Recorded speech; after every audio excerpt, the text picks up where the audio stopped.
And she takes her index finger and she pokes me in the chest.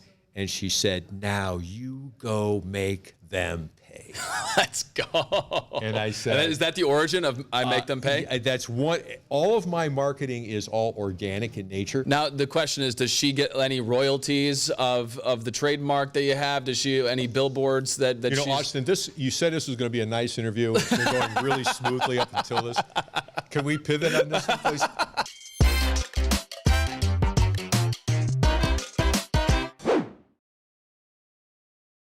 All right, to a man who needs absolutely no introduction, especially you live here in Cleveland, Northeast Ohio. You see him everywhere, you hear him everywhere. He's become part of the fabric of Northeast Ohio.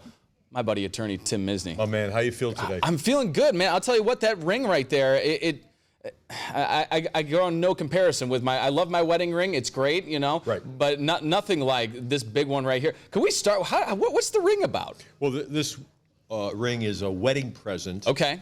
From my wife Stephanie to me, and that's the significance of it. And I think it means a lot. Yeah, absolutely. I gotta become a lawyer or something like that. TV, you get small rings, and you know, in attorney perks? In attorney land, you're all over there. But what are the perks? You know, what's so interesting is that everyone knows you. You have billboards that literally say, "You know what I do," but to someone that doesn't know you, or to an alien that comes here, how would you describe yourself, Tim Misny? I would say, first and foremost, I am a family man, and I'm so lucky in that I happen to live where I absolutely love. I love this area. Born here, raising my family here. And I'm really lucky, Austin, to say I dig what I do every day. I get up in the morning enthused. I'm excited. I've been doing it for 42 years, and as I say in one of my commercials, I know it's tough for you to believe that because I'm so youthful looking. That's true, absolutely. But you know, 42 years and it's still got the shimmer with you, and still have the same enthusiasm. Yeah, it tells you you're doing something that you should be doing. And a lot of times, you know, people will ask me to talk to a family member, a daughter or son who's contemplating going to law school. Sure. And each and every time I tell them, you got to have the passion for it. And I have always had the passion, and that's what keeps me going. Yeah, I mean, but that's like, you know, really anything. That's the secret sauce. People say, I mean, there's no magic bullet, but I would say for anyone, I mean, for me, I don't like getting up at 3 o'clock in the freaking morning and, you know, doing a bunch of crap that I don't want to do. But I do ultimately love my job. I love what I do. And that is ultimately, first off, you have to say, what do you like? What are you passionate about? Mm-hmm. But then sometimes you have to go, okay, does this pay? You know, you know, because you could love cooking. I love cooking. You don't want me to be a chef, nor do I want to be. Well, a chef. I got to tell you, you know, that's one half of the equation. Yeah. The other, you know, is being purposeful, finding your groove, finding your purpose. Okay. The other half is the work ethic. Sure. Okay? Yeah. Yep. And you know, hard work beats talent that doesn't work hard. Yeah. Yep. And I got to tell you, man, you know, when I first went to law school, I remember distinctly, as if it was yesterday, my very first day of law school, I'm sitting there and I panicked. I'm looking around the room, and they do that thing where someone to the right of you, someone to the left, one of you are not going to be graduating, and they do that thing. Yeah. Okay? And I'm thinking, this kid's dad is a judge, this kid's dad is a lawyer. Do I really believe, that I belong here and I could do this? So I told myself, I just got to outwork the competition. Yeah. I got to work harder than anybody else. And that has been my mantra throughout. And, you know, part of the success that my clients have enjoyed through me and my practice is that we will outwork and outspend the competition. Yeah. And if you start with that premise, you know, there's a good chance that we're going to be successful. Yeah, absolutely. So, I mean, talking about, you know, you didn't, I mean, looking around that law school, you saw people that, for better or worse, might have had a silver spoon, or at least a good path. An inside track. Yeah, an inside track right. where you necessarily didn't. You grew up here in Cleveland, didn't grow up in the silver spoon in your mouth. Tell us about, maybe bring us back to your childhood. What was your childhood like? Well, I grew up in Euclid. I had a great childhood. You know, it was a different era then. You could ride your bike around. You could hitchhike. Yeah. You know, you went out. Did you ever go hitchhiking? We hitchhike all the time. Did you really? Yeah, don't tell my mom and dad. But I'll get in big trouble. Where were you hitchhiking to? All over the place. Come on, man.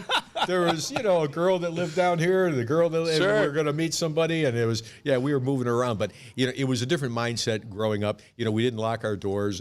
All the neighbors knew everybody. And, you know, it was a different era because there was no sense of entitlement. Yeah. I started working when I was 12 years old at a golf course, cleaning garbage cans and toilets for 50 cents an hour. And the reason I did that, one Sunday morning, I said to my dad, I was about 12 years old, and I said, Dad, I made a decision. And he's reading the morning paper. It was a Sunday morning and drinking his coffee. And I said, I'm going to go to St. Joe High School. A bunch of guys in the neighborhood are going, I want to go. And he said, didn't look up. He said, that's nice. Now, how are you going to pay for it? Yeah. And I said, okay. So a buddy of mine, Ricky Taylor, lived down the street, and I rode my bike there, and I said, Ricky, can you get me a job at the golf course where you work? And he said, I'll see what I could do. He called me and said, yeah, I got a job, 50 cents an hour. I remember one Saturday I worked 10 hours. I came home with $5. Oh, yeah. I'm walking around rolling around in it, baby. I'm walking around the neighborhood. I walk up to a kid and say, how much you got in your pocket? Nothing? I got $5. How much you got? And I realized at that moment, work ethic is the key. Sure. If you're willing to outwork the competition, outwork everybody, chances are you're going to get what you want in life. Yeah.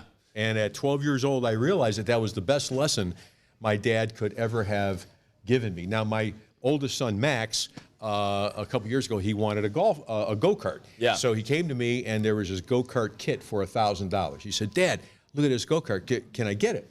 I said, absolutely. In fact, why don't you get two of them? You know, one red, one white. He said, really? I said, yeah, because you're going to pay for it. And he said, what do you mean? I said, I'll pay you $10 an hour. Yeah. You're going to do chores around here, and when you make enough money, you could buy it. And that's exactly what happened. Now, if you come over to the house and go in the garage and even walk near his go-kart, he's going to say, Mr. Love, don't breathe on my go-kart. Yeah. Why are you touching it? Don't touch it, you know? Because he paid for it, because he worked for it. Yeah, and it's one of those things when you pay for it, especially as a kid, and I'm sure that, you know, you live a much different lifestyle now than what you did growing up, and I'm sure part of the goal for you, a little bit, sounds like it, a little bit, yeah. I've seen your house. I grew up in a one-bedroom brick bungalow in Euclid, and my dad, I get my work ethic from my dad. Yeah. And you know, he was a MP in World War II, so he had a you know, he was. Where was he stationed at? He was in the United States. Okay. He served on various camps as an MP in the United States. And, you know, I got my work ethic from him, and my mom was a housewife.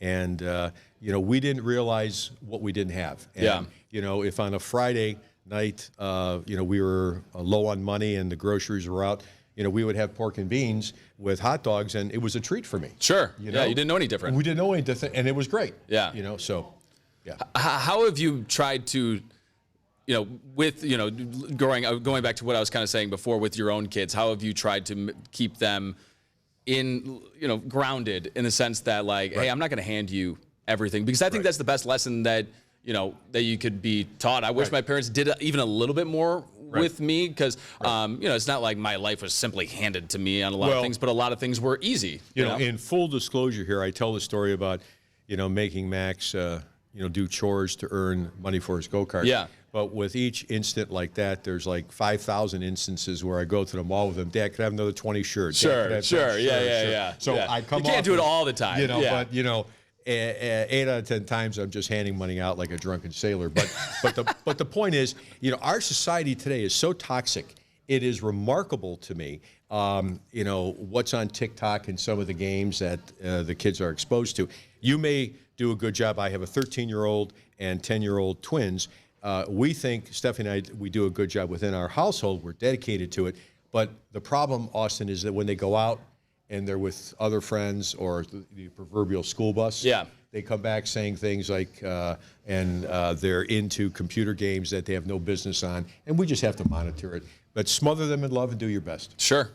Going back to your childhood a little bit, what's interesting is that, you know, a lot of people have to pay for college. You chose to pay for high school. Right. No one does that. What was it about St. Joe's that you really wanted to go there? And why did you, where did that drive come from of being like, this is the place I want to go, and I'm willing to be a 12-year-old working to go to high school? Because I don't know too many 12-year-olds that would even know to do that. Right.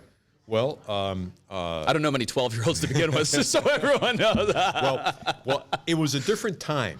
It was a different time, and it's from the mindset. You know, back in the day, if I wanted a baseball mitt, sure, I wouldn't go ask my dad for a baseball mitt. I would go to my neighbors and say, "I'll cut your grass, I'll rake leaves, I will, shovel your snow," and then I'd get the money and go buy a baseball mitt. So at that time, I was conditioned. You want something, and the kids in the neighborhood talked about, my buddies talked about going to St. Joe's, and it was kind of a prestigious school. They were a great powerhouse in sports. Sure. And I thought it was an appropriate thing, and so working for it was just the way it was. Yeah. It wasn't a shock to the system. Yeah. Are you thankful for that? Absolutely, because that experience gave me the clear path in life, and that is if you work hard, chances are you're going to succeed, and it's out there for you. And there's no excuses. If it doesn't work for you, you can't pin the blame somewhere else. You have to say, I didn't work hard enough. I should have done more. Yeah, yeah. That's one of the things that so here I do probably more than what I should be doing in some sense of like I shoot, write, edit, all my videos and things like that. Right. Because I'm like, because I don't want to have to blame someone if it doesn't come out what I want. I should only blame myself if it doesn't come out the way I wanted. I have a specific vision. So really, at the end of the day, there's only one person to blame, and it's me. I don't want to have to be like, well, so-and-so didn't do it very good, so that's why it didn't turn out very good. Well, Austin, I'll tell you what you and I have in common. In addition to being extraordinarily good-looking guys, and great hair. Yeah, I mean, it's just amazing personalities. Thank you. We don't have time to go through it all, but of those things. But the other thing that is our work ethic. You are the hardest working guy in broadcast, and I like to think I'm the hardest working guy in what I do as a lawyer. I work hard from the second I get up, I second go to bed, and the reason being is I have an obligation to my clients, and I take it as a sacred obligation. When a parent calls me and it's a medical malpractice case on their child, and everything is contingent upon me handling it, how I handle it, the care that child needs to get for the rest of his or her life. I take that as serious obligations. Now, all of my clients, Austin, believe it or not, get my direct dial cell phone number, and I encourage them to call me. And I tell every client that I guarantee if you call me, you will be speaking to me that day. Now, if I'm in the middle of a hearing or something, I can't, but I guarantee I can't go to bed at night when my client calls me and not return that call, because sometimes in a 17-second conversation, you could alleviate the problem. Sure. So, but that all started back in the day with my grandmother. Yeah, and I wanted to get to that. Where did this passion from becoming a lawyer? When did you know you wanted to become a lawyer? Right. Well, the backstory is that my mother's father, my grandfather, his name was Joseph Vulic. He came from Croatia as an immigrant, and he came to Cleveland to make a better life for his family. He was married to Veronica and had 3 little babies. Well, he worked as a bricklayer at Tower City Center, working on Tower City Center. And one day, tragically, the scaffolding collapsed, and he fell to his death. Well, my grandmother, Veronica, could not read or write a word of English, and she had 3 little babies, so all she got was his last paycheck. She took in laundry during the day and cleaned offices at night, and she raised 3 wonderful kids, one being my mom. Well, when I was 8 years old, she lived with us in Euclid, and Veronica Vulic, and I took 3 buses to get downtown to Tower City. We walk in, she takes me by the hand, we walk into the concourse, and we look up to that magnificent gold dome, and she points up to it, and she says, "Timo, do you see this place?" I said, "Wow, Graham, yeah." I said, "Who lives here?" She goes, No, sweetheart, nobody lives here. Lawyers have offices here, and someday, if you work real hard and study real hard, you too will have an office here, because there will always be people that need you. Yeah. And then I said, okay, I agreed to it, but I said, now can I have my roasted cashew? Because there had to be something in it for me, Good talk, Grandma. Let's get some treats. Yeah. So fast forward it, I become a lawyer. Yeah. Okay. And my grandmother is. Sorry to interrupt. Yeah, I was going to ask. I'll get to that question after. Sorry, Right. I didn't mean to step on you. Sure. So now I'm in law school, and I passed the bar, and I become a lawyer. Yeah. And I move my offices into Tower City Center. So I go to the Slovenian What a full circle moment. nursing home on 185th Street, and to visit my grandmother, which I did on a regular basis, three times a week. And I sat in a room, and she was just about 100, 98, I think. And I said to her, Graham, she would say, how's the business? I said, real good, Graham. And I said, I got to tell you something. I moved my offices into Tower City Center. Well, tears come gushing down her face, and she says, Timo, did you know your grandfather helped build that place? I said, Graham, I know the story. You've told me. And when I moved in, it was like the force was with me. Yeah. It was an amazing experience, and I had offices there for quite a while, and we just flourished. But that's the backstory to why I do. And I think about my grandmother's words. There will always be people that need you. And let's talk about that for a second. When I say, oh, somebody needs you, you know, it's such a profound time. In one of my commercials, I say, people don't call me on their birthday. They call me on their worst day of their life. Think about it. On the worst day of their life, they're calling Tim Misny. Okay, and that in and of itself is a heavy burden. And what's interesting, I've been trying to condition my kids about what I do, and maybe someday they'll be interested in doing what I do. Sure. And you know, I'll get a phone call, and I'll tell them about what happened, and they're appalled. They say, "Well, how could they have let that happen?" And then, you know, my little son. Gussie will look at me, and he's big blue eyes, beautiful kid. He looks and goes, Dad, you got to make them pay. So they're on board, baby. Yeah. Make them pay. Yeah. You know, so it's good. I love that. Did your grandma, did you ever talk to her and say, did she know how much of an influence that conversation had on you? You know, I like to think she did, because it was pretty obvious, you know.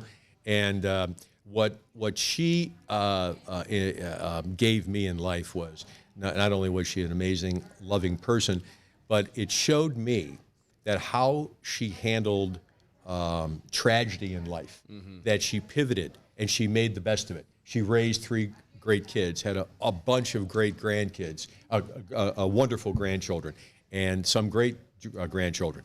She made the best out of life. Sure. And that in and of itself is a great life lesson for a young kid to see, that you overcame that and you use that as fuel.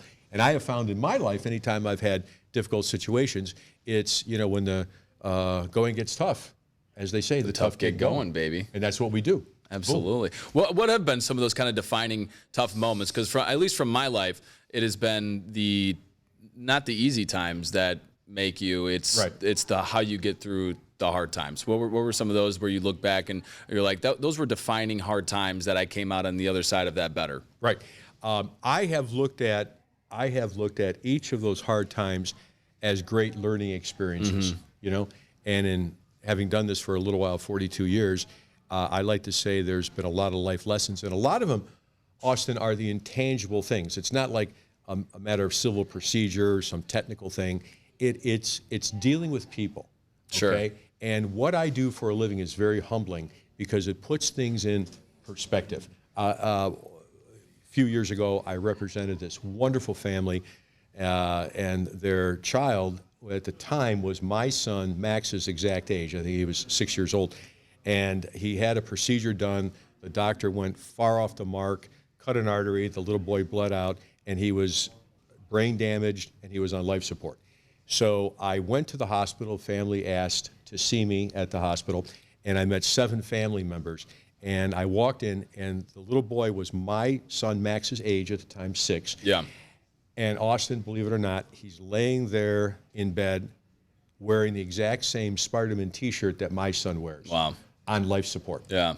And I came home, and the first thing I had to do is hug Max. Yeah. But for the grace of God, that could be my son. But I'll tell you, when I was in the hospital room with the family, and they hired me, and I was walking out, I walked down to the elevator, and the little boy's grandmother followed me down the elevator, and she's about 5 foot to 81 pounds. Yeah. And she walks up to me, and she takes her index finger, and she pokes me in the chest, and she said, "Now you go make them pay."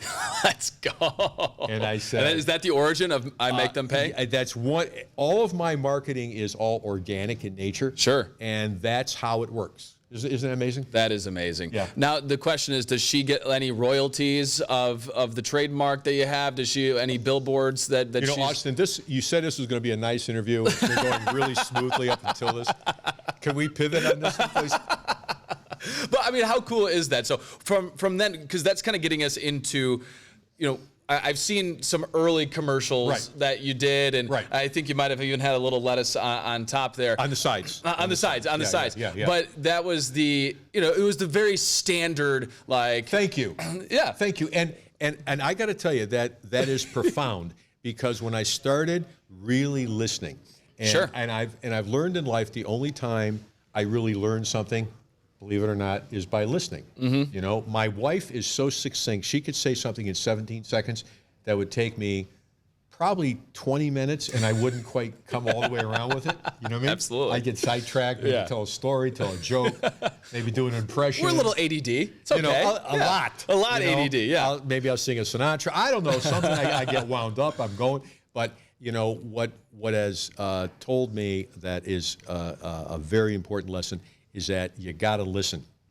And when I started really listening to my clients, my marketing became more organic in nature. I'll give you an example. Yeah. A woman called me a few years ago, and she said that she was 5 months pregnant, and she was having incredible abdominal pain. And she went to her doctor and complained, and he said, "Well, you're pregnant, you're going to have pain." Then she kept complaining, "It's getting worse, this isn't right, don't worry about it, you're fine, it's getting worse." Finally, she ended up in an emergency room. She had an infection. The infection went into her uterus and killed the unborn baby. And she said to me, "If the doctors just would have listened, my baby would still be here." So I called my studio and I said, "I'm coming down in a half hour. We're shooting a new commercial." Sure. "What is it?" "You'll find out." I walk up to the camera and I look at the camera and I say, "I can't tell you how many times in my career clients have called and told me that because a healthcare professional just wouldn't listen, they suffered unnecessarily. Believe me when I tell you, I'll listen." Sure. "And then I'll make them pay." Absolutely. And this is the You have first. goosebumps now? I do. Wow, the hair in your arms just kind of. Wow, you okay? Got to shiver up my Do we spine. need to take a break? Or are we okay? No, I think we're good. Maybe All just right. a sip of water, All right. and then All we'll right. be all right. Because hydration is key All right. during things like this. But then you evolved though, and then you included the eyebrow, and you talk about how that you're a lawyer first, but then also a marketer second. I mean, Right. where did you really start seeing and this kind of character? I know it's you, but it's still the character of Tim Misny kind of evolve, and you were like, "I'm onto something." Thank you. Like anything else in life, and I think one of the first times we chatted, I commented to you that what I dig about you is, I say I dig your hair, but I got to tell you down deep, I'm jealous. Okay, so I really can't, in good conscience, say to you, "Boy, that's great." But remember what I said is that I would be it takes a better looking person to pull off the bald hair. If I was bald, I would be ugly. You pull off, that means you're a better looking person than I am. I need the hair. You don't need the hair. I'm going to get emotional. There you go. Now. How about that? Look at us go. Do this in Look front at us of it. Okay. All right. But really looking at it the way it needs to be looked at is that, when you're having fun with what you do, and I said to you sometime back when we were first talking about the eyebrows, my comment was, where does it say you can't have fun with your marketing? Absolutely. And that is what separates, I think, my marketing from everybody else. It's organic in nature, okay? And I am who I am, and I'm a Cleveland boy who loves this town, who loves the people that I represent. And it's amazing, Austin, over the years, one of the great byproducts that on the way down, I was thinking about some thoughts, and I've never said this before. So this is breaking news. This is kind of breaking news. The takeaway from doing what I've done as long as I've done for four decades is I've been so fortunate, Austin, to develop some great friendships from representing people. I go to their kids' weddings. Yeah. Recently, a gentleman I represented, he was dying of cancer, and he requested to see me on his deathbed, and he wanted to talk about things. Okay. Well, I'm lucky to have these great relationships, and it's amazing. A woman called me recently, and she said, "Mr. Misny was involved in an accident." And I said, "Okay," and she said, "I first came to your office years ago." And I said, "Okay." She goes, "Yeah, I first came to your office when I was 3 years old, 35 years ago." Wow. And I say, "Well, do you look any different?" Sure, a little bit. She's a little bit. Yeah, a little bit. Isn't that amazing? Yeah. You know, she came with her mom 35 years ago. That's unbelievable. So, you know, then we talked about her mom, and Yeah. I honestly remembered her mom. Yeah. You know, so you know, it's wonderful if the byproduct is that you really enjoy what you're doing and the people that you're working with. Sure, sure. What has, you know, and I'm just so, I'm not originally from here, so I've been able to kind of come in with this from a fresh perspective of, you know, and now seeing on Instagram and on social media, Twitter, or whatever it may be, there are even memes right now. They're like, "I know I'm back home when I see Tim Misny's advertisements there." Isn't that remarkable? It is unbelievable. You know, and I've said, I can't believe I'm a bald-headed, ambulance-chasing son of a gun. Son of a gun. Can we say son of Sure, a gun? absolutely. All right, fine. And I don't throw touchdowns like the great Bernie Kosar. Yeah. What a great. He is Isn't he the an man. icon? He's Isn't the he man. the man? Truly. Yeah, yeah. He's the man. Yeah, he is the you know? man. I Yeah. thought I had something going on, and then I saw him with Taylor Swift. Yeah. Oh Did you my see gosh, that? I did. Yeah. I mean, he's Yes. was on the podcast a Yes. week before you Yes. did, Yes. and I mean, he's just so generous with his time. In fact, I got to tell you, Austin, Yeah. if you had picked anyone else to tip off your podcast, and if it wasn't me or Bernie, I wouldn't be here. I know you wouldn't. But with Bernie Kosar, I said, "That's my pick. Absolutely, That's my pick. 100%. What are you, nuts? I Come mean, on. yeah, I think anyone with a brain in Cleveland would say, you know, Yeah. Bernie Kosar 1A and then Tim Misny 1B. You know, Yeah, we're somewhat in the same club, but what he achieved in life, and what a solid guy, what a great Yeah. guy, up and down, all around. You know, so and what I love about it is that, you know, he is here, and you know, a lot of the sports guys, they get a better offer at Chicago or wherever, and they're gone, Miami, you name it. Yeah. But Bernie's here. he wanted to be here. He manipulated the draft That's to exactly be in right. Cleveland. That's how many guys can do that? Not many. Yeah. Yeah. So, but what's, you know, too, is that I've gone out with, like, in public with both you and Bernie, and you guys get very similar reactions from people. You know, we were walking into Market Garden one time in the parking lot of the West Side Market, and people were stopping their cars to come and talk to you. And you've gotten this like huge star power. When was because I mean, you just being a lawyer, most lawyers aren't famous, you know, or well known besides like, I see that guy on a bus ad. Well, part of it is most lawyers that I know are highly arrogant people who came from privilege. Sure. They grew up in a country club. I grew up cleaning garbage cans and toilets at that club. Yeah. See the difference? Yeah. And I think that translate into one's marketing. Sure. If somebody has an ad, they're standing in front of some law books, and you know there's American flag, and they're constipated, and they say no recovery, no fee. Blah, blah, blah, blah, blah, blah, blah.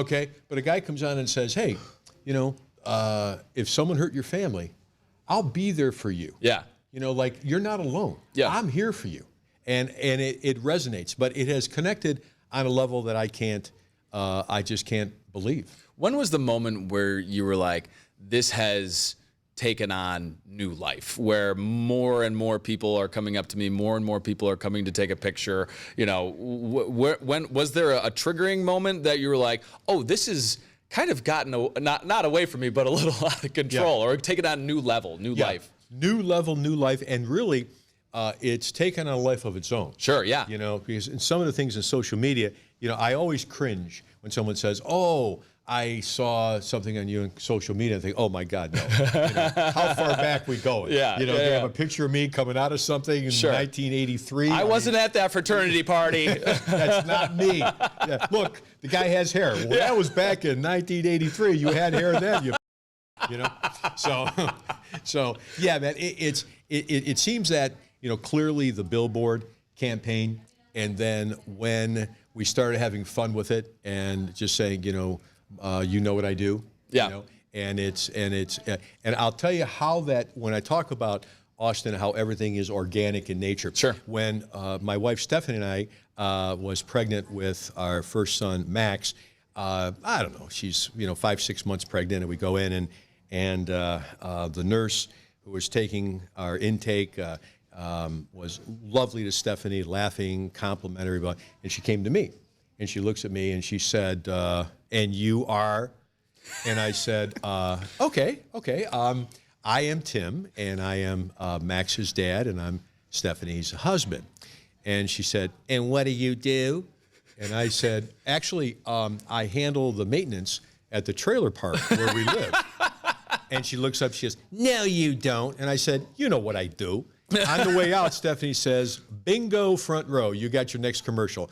I'm Tim Misny. You know what I do." I love it. Boom. And organic, baby. Gold. Yeah. But it's listening to yourself, but it's also having a pulse on what people get, what they understand, what they'll get excited about. Right. And I mean, the most recent billboards where that came out, but then also just the eyebrows. Right. People were marketing that for you. Yes. I mean, it's unbelievable to see what kind of a life it's taken. Yeah, when the Canadian wildfires, the smoke was coming our way, someone put something together on Instagram and Facebook. It was my picture with the eyebrow, but my eyes were red. Yeah. And the one that blows my mind is great. that when aliens come to Cleveland, 100 years from now, they will assume that Tim Misny was our God. Absolutely. And I say, how do you connect the dots from ambulance chasing son of a to a deity? Yeah. That doesn't make any sense. Yeah. But it doesn't have to make sense. Yeah. But because you've had fun with it. Yes. What's funny about this is kind of semi-similar to where we have the same attitude on maybe our careers and our profession is that in news, a lot of people are just very stiff and whatever. Right. And I, like you said, life is fun. Yes. The news is just a reflection of what's taking place. Yes, we have to get to the murders. Yes, we have to get to the fires. Yes, we have to get to X, Y, and Z politics that are taking place. But then there's room for fun, and that is the number one thing that people come up and talk to me about. The number one thing that I get from viewers is the Flat Dave thing of and that just organically came about, and now it's the most unfunny, funny shtick I think I've ever done. But coupled with that is a genuineness. Sure. Okay. An authenticity. Yeah. All right. And when over time, and that's not something you could do by getting out of a taxi cab and in 15 seconds you establish that. Yeah. It is, I go way back in this town, okay? Way back. And what we do in this town now is such a privilege to be able to help people and contribute and do. Stephanie and I have adopted the city mission as our main charity. Yeah. We do a lot of fun things with them, and it really is a privilege. And I look at life as a privilege. I get up in the morning, I say, "Thank you, Jesus. This is an opportunity to do some wonderful things and take care of my family and help some folks." Sure. Speaking of, just waking up and whatever, what is the day in the life of Tim Misny? I think a lot of people are curious to know that. From what time do you wake up until what time you go to bed? What's your day kind of look like? Man, when you have kids, we have a 13-year-old, 10-year-old twins. You don't have a life anymore. You react, and it's kind of like being in the middle of a wildfire. You kind of try as hard as you can and do the best, but sometimes you realize you're being engulfed by the flames, and you just got to say, "Okay." Sure. Yeah. And so get your flame retardant suit and let's roll. Yeah, get into field position. Hopefully find you. So yeah, man, it's dictated by that. And last night, for example, I was hanging with the kids, and it was getting a little late, and that threw things off. So there's no set day that this is it. But I got to tell you, I'm really lucky in that Steph and I could spend the time with the kids that we want to, because it's a fleeting moment. You're going to blink twice and they're gone. So a typical day for me is focusing on my family, and anybody who has kids realize that you're basically a professional chauffeur.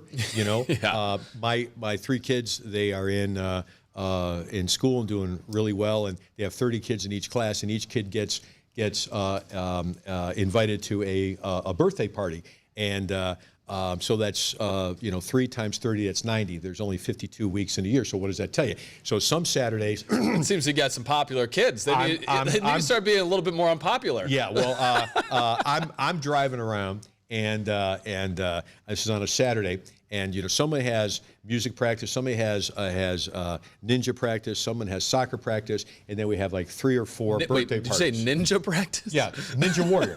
Ninja Warrior. Oh, Ninja Warrior. Okay. Yeah. I was like, I didn't realize that you were racing samurais. Well, why not? They got to defend themselves. Yeah, absolutely. So we're driving home, and this is a Saturday, driving home like 5:15, 5:30, and we're driving home, and my son Max is sitting next to me in the front seat, and he says, "Dad, I think we have a problem."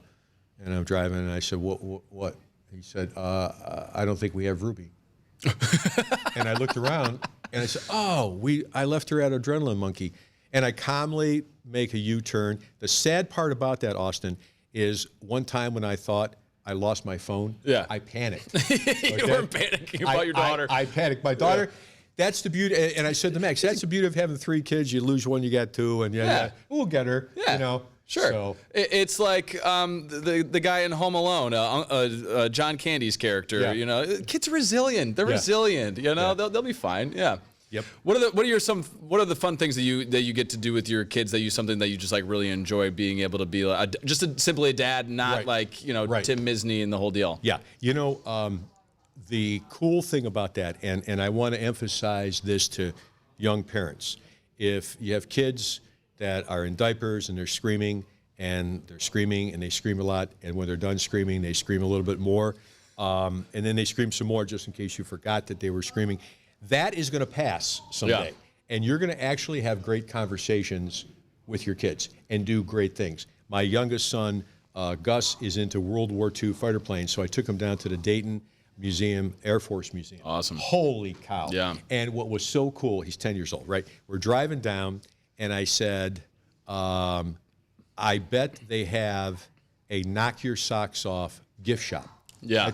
And I'm driving, eating, drinking something, and he's looking out the window on his iPad. Okay, we go to the museum in Dayton, and there's 4 big hangars, and then in the middle of it is the convention center. They have a movie theater, cafeteria, and they have the gift shop. Gus and I walk into the gift shop. He stops, and he said, "Dad, this is a knock your socks off gift shop." What did he get? Boom. Oh, man, we went a little nuts. Sure. Yeah, all these planes and cool posters. And, I mean, he's into them. He could tell you this is a, whatever, P-15, this and that, a fighter plane, yada, yada, yada. So, but it was that bonding moment. That's cool. And my oldest son recently said to me, "Dad, a girl put a candy bar in my locker. Does that mean she's my girlfriend?"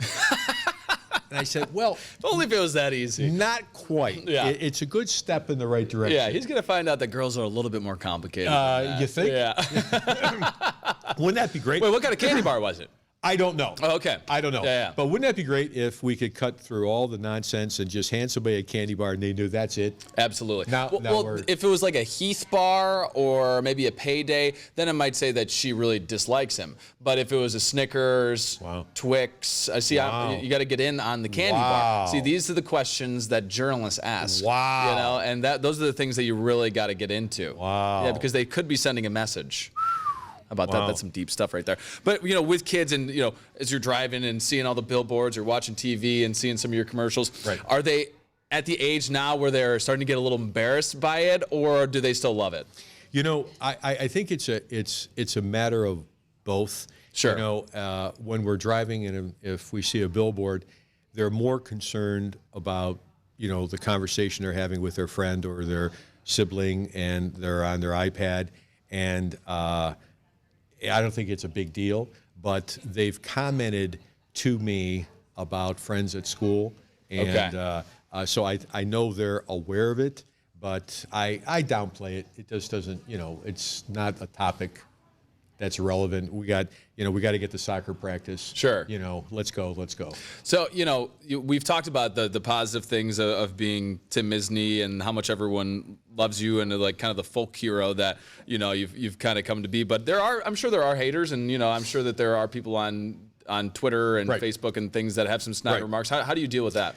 Again, I reference back to my commercials to make a point in that it's organic, and that in one of my commercials I say, some people think this make and pay thing is too aggressive, too in your face. Yeah. And but funny is when a tragedy befalls their family, I suddenly become their best friend. That's true. Okay. Yeah. And it's comical. I have a buddy I went to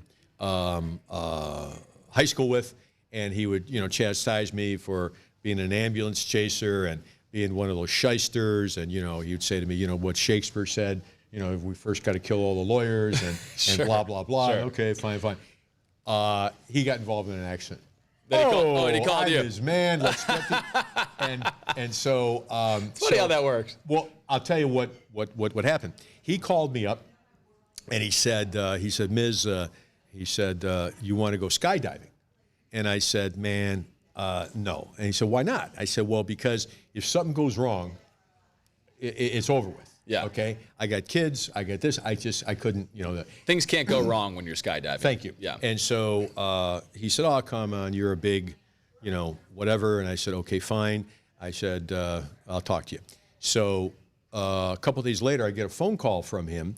It was a Sunday night, and he had gone skydiving. Mm-hmm. And he said, I want to know if I could sue them, because what happened was when he was coming down, the guy didn't hoist him up quite high enough, and his right leg hit, and it shattered his hip. Ooh. And he had to have a total hip replacement. He said, do I have a case? And I said, Mike, you got a Blockbuster case. He said, really? I said, oh, yeah, but there's one small complication. He said, what's that? And I said, we'd have to sue your mom. He said, sue my mom? For what? I said, because she raised a dummy. We never spoke after that. Are you serious? Well, was the comment worth the friendship? Well, it just felt good. Sometimes it just feels good. Yeah. And if they're going to be that fickle or that weak-minded to not take a joke, then that's the kind of friend you don't want. Yeah, right. Yeah. So how about that? That is hilarious. I love that. So one of the things that we did a story on earlier with Mike Polk is that and someone decorated their house, and it was Tim Misny themed, and a lot of people dress up as you, which I'm sure is kind of a wild experience to see that. Mm-hmm. Who does Tim Misny dress up as for Halloween? I like. Or do you dress up as yourself? No, sir. I dress up. I'm all into comfort. Yeah. I'm a big comfort guy. Okay. So I wear a military camouflage army type thing, and it's comfortable. Sure. It fits. Okay. So like Top Gun. Yes. Okay. I kind of give that look, and every year. You don't mix it up. No, ever? No. And I'm kind of boring in that respect. But we have a Tim Misny Halloween lookalike contest. Yeah. Every year, and last year, the gentleman who won it was a 5'4" African American bodybuilder. I love it. And I voted for him. Yeah. This guy had guns, and he's pointing like this. Just it was like looking in a mirror. That's what I said. Absolutely. That's me. Yeah, 100%. And veins on top of veins. Yeah. Yeah. I said, my God, how did they get my picture on this guy? So I voted for him, and he won. That's amazing. Yeah. That's amazing. It's cool. It's fun, and I think that the reason why it connects is that people realize that I am who I am, and I am a reflection of them. I am a Clevelander. Yeah. And, I can so relate to folks. Recently, I went to Euclid to sign up a new client, and I was leaving her house, and she said, Mr. Misny, I got to tell you, you are so nice to talk to. And I said, well, thank you. Those are kind words, but let me tell you why. Why is that? I said, because I grew up in the street just like this. Sure. This was 226. I grew up in 230th. No. Yeah. Street just like this right around the corner. And that translates into how people read you. Sure. You know, and some lawyers that, you know, they're just not cognizant of it. They're aloof, they're arrogant, they talk down to clients, and they wonder why it doesn't translate into business. And Yeah. they wonder why my phone rings off the hook all the time, because people want someone they could relate to. Definitely. You know? And you know, Harvard Business School did a study for $3 million to determine the number one factor what people think about when they're choosing a professional, stockbroker, lawyer, what have you. And they concluded with trust. I would have done the study for maybe 35,000, Yeah. same result. Yeah. Like, no kidding. Yeah, you know? for sure. And Yeah. when people see that I'm a family man, that we give a lot back to the community, and I'm not going anywhere, I'm not a carpetbagger, and we get incredible results. And that's part of the equation that I think when people check me out on my website and they see the substantive cases that we've handled, and the great news about what we do, Austin, is that we really not only, you know, we make them pay financially so that my client could get the kind of compensation, the therapy, the help they need, but we change policy. A few years ago, I had a case against RTA, Regional Transit Authority, and a guy was working on the railroad tracks as an employee for RTA. A train came down, hit him, and killed him. Wow. Well, it was a worker comp case because he was working at the time. But I knew how RTA conducts business, so I filed a lawsuit against RTA. We took 26 depositions, and the last deposition I took was a former employee who lived down in Florida. If you ever want to know something about an individual, talk to their ex-girlfriend or wife and their former employee. Sure. You're Yeah. going to find out a lot Yeah. in 5 minutes. Yeah. Okay? So this guy told me, Tim, do you realize when RTA would put out a private contractor, AT&T, the illuminating company, whatever, they would put red warning flags. When they put their own employees out, they never bothered. So this is at the final pretrial, and I walk up to the RTA lawyer. I said, "Do you have any idea what a jury is going to do when they hear that AT&T, illuminating company, all these people had the protection of the red flags, but your own people you never bothered? They are going to stick it up part of your anatomy so far you won't believe it, and I'm going to break it off at the end." Yeah. Okay? And I wasn't talking about his ear. Okay? So he said, "What's it going to take to settle the case?" So I took a piece of paper out, a little corner of a piece of paper. I tore it off. I wrote a number down, folded it in half, and handed it to him. He came back 10 minutes later and said the case is settled. And I said, "Ugh, I should have put a bigger number down." Yeah, for sure. You know what I mean? Yeah, But yeah. at the time, it was the largest settlement in the history of Cleveland. Yeah. At the time. Unbelievable. Okay? But that's going back. Yeah. All right? So the point is, since my case, there has not been one wrongful death at RTA, not even a near miss or an accident, because they now put up the red warning flags. And they've made those changes. All the time. So, you know, a lot of what we do, and Austin, you may not believe this, I've never had a client in all my years that came to me and said, you know, what is this worth? My clients in medical malpractice, primarily, they want the truth. They've been given a lot of misinformation, and it's radio silence with the doctors. Their husband went in, he was healthy, now he's on life support. Sure. What the Sam hell happened? Yeah. They won't say. They need me. And then, concomitant with that, big word, huh? That is a big word. Thank you. I don't even know what it means. Thank you. Thank you. With that is the fact that, you know, they are changing policy, and it will never happen again.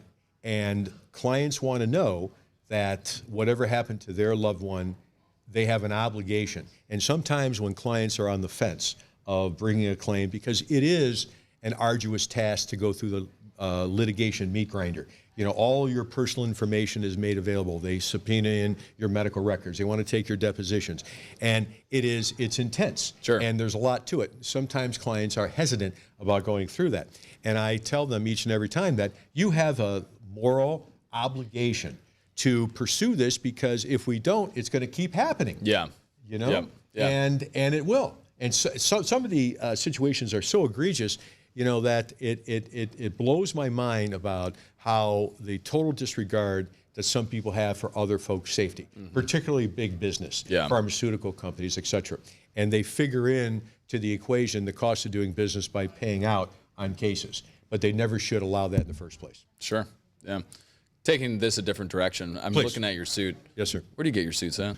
Well, this is my uniform. That's the uniform. When you put that on, do you say over and over in your head, it's time to make them pay? Well, we've evolved over the years. It's like a pomp and circumstance. I have someone putting the coat on, and then I got these trumpeters, and they play as well, like a Rocky thing. And I put it on, and I do some boxing a little bit. Sure. And then they rub my shoulders, and they tell me how I'm going to make them pay, and I get all pumped up, and then I leave the house. Absolutely, that makes sense. It's expensive to have all those people hanging around for the whole morning, but I feel I get better results when I have that experience. Sure. Yeah. And speaking of your house, Misny Land, it's become kind of like this Chronicles of Narnia type thing where people are like, oh, Misny Land, Misny Land, Misny Land. Tell us a little bit about Misny Land and the origins of Misny Land. I've gotten the pleasure of going there and getting a little tour. Yes. I was thinking like, okay, like, this will definitely be nice. But then when I'm driving around and you're taking me through like trails and things, crazy. You know, a property is big when the first thing that you do is see a sign that directs you in different ways and gives you kind of like a roadmap essentially of where to go. Right, right. The property was built 100 years ago by the White family from White Consolidated Motors. They built it as a wedding present for their daughter.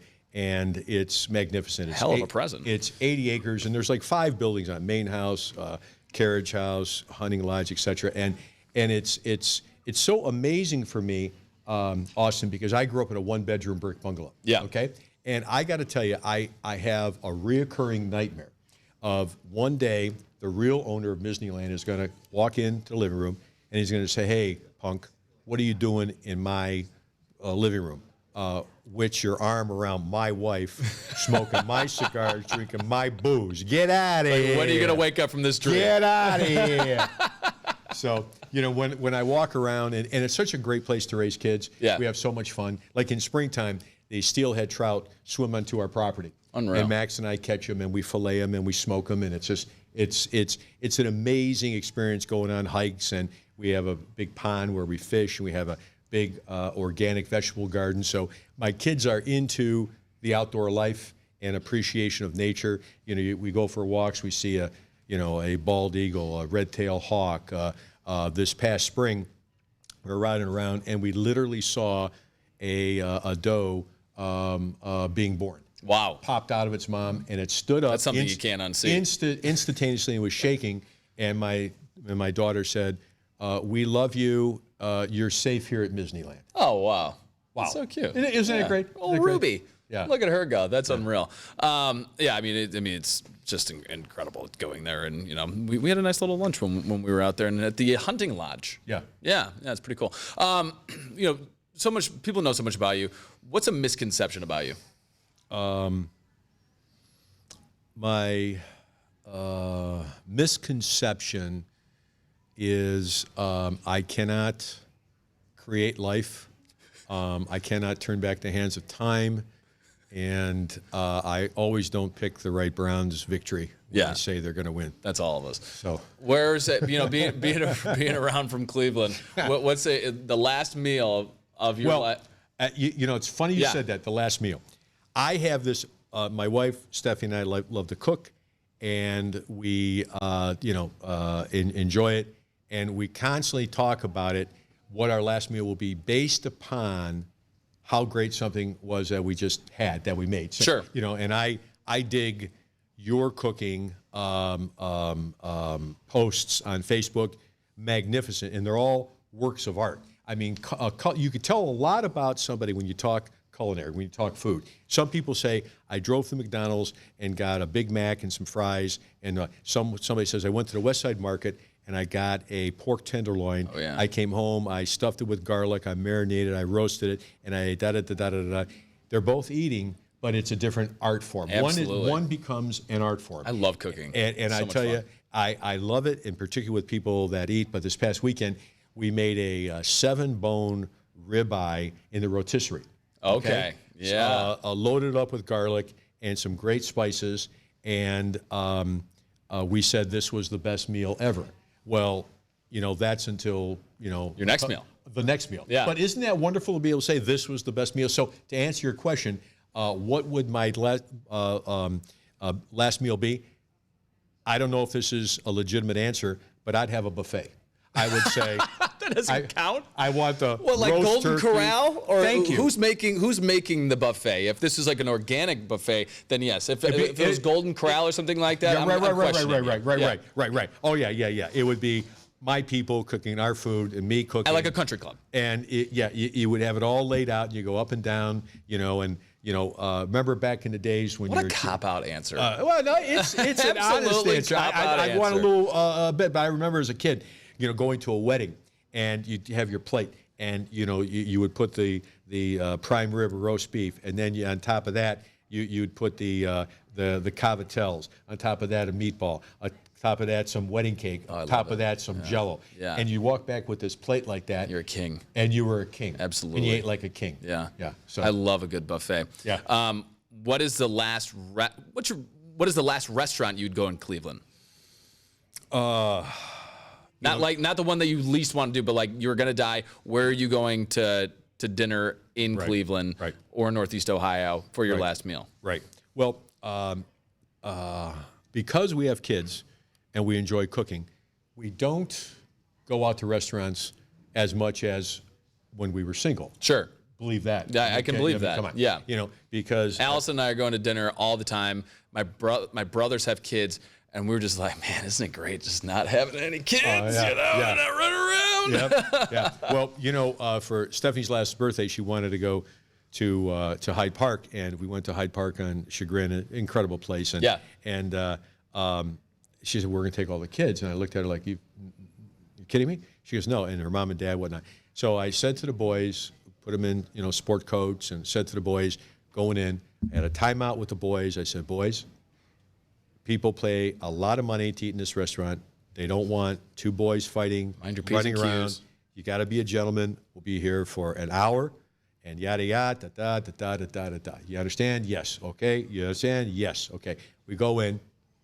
Within 11 minutes, they were under the table fighting, and then Gussie broke loose, and Max was chasing Gus through the restaurant. Love it. And I looked at Stephanie, threw my hands up, like, what were we thinking? Yeah. Why did we think it would be different? But to answer your question, it would be Valerio's in Little Italy, and Valerio, the owner chef, is a friend. Yeah. And what is so cool, and you've experienced this, you go into a restaurant, and he comes up to you and he says, how about if I make a little chicken cacciatore for you? Yeah, that is the best. When someone comes out and like, let me make something for you. That is the best. And then he says, I'm going to bring a little appetizer. And of course, I'm with Stephanie, so he's oohing and on her and yada yada. If it was just me, I'd be waiting for a table for 3 hours. Out in the street. Absolutely. Okay? Yeah. But he's oohing and on over here. You got to try this, try that. Comes back with some chicken livers and some calamari and some fresh tomatoes and mozzarella. Oh my God. Yeah. Oh my God. Died and went to heaven. Yeah. Isn't it fantastic? Unreal. Yeah. Unreal. Well, speaking of unreal, you are Tim, and thank you so much for your time. Appreciate it. Anything else you want to get off your chest? The floor is yours, my man. We've only been talking for like an hour. So what did we miss? Man, what do you want people to know about Tim Misny? That I consider myself to be the luckiest guy to be able to do what I do and enjoy life, and I think it's a privilege, and I cherish it. Sure. And that serves as fuel for me to do what I do, because it is tough at times. I mean, it is.